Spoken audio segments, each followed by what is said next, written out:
ძმებ უსუფაშვილების ტრაგედიამ მთელი ქვეყანა შესძრა. ლევანი და რევაზი სოფელ ბადიაურიდან თბილისში ჩავიდნენ მეგობრის დაბადების დღის აღსანიშნავად. ქუჩაში ძმებს მანქანა დაეჯახათ.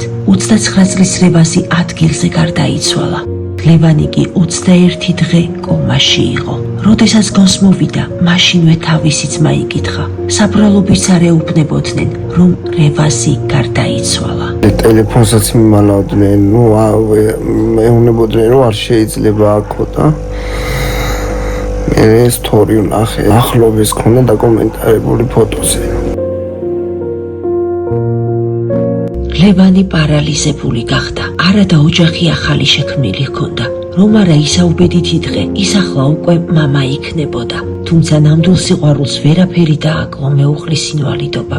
22 წლისა ლიონა 24 საათის განმავლობაში გვერდიდან არ შორდება მეუღლეს.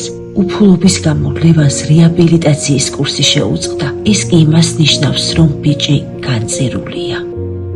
რეაბილიტაციას ვერ გავდივარ ფინანსების არ ქონის გამო, ზოგჯერ წამლებს ვერ ვყიდულობ, 3000 ლარი მაინც უნდა კონდეს რა.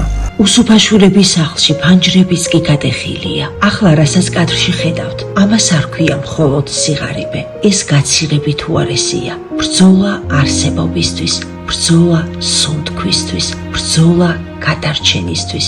რეაბილიტაციის გაგზერება ეს არის რეალური შანსი, რომ ამ ღვთისმიერმა ბიჭმა ფეხზე გავლა ისევ შეძლოს, მამა გახდეს და დაღუპული ძმის 5 წლის გოგონასაც გაუძიოს მამობა. მეგობრებო, ლევანს ერიდება თქვენთვის დახმარების თხოვნა, მაგრამ შეხედეთ მის თვალებს, ისინი ხომ ყველა სათქმელზე დიდ სათქმელს ამბობენ.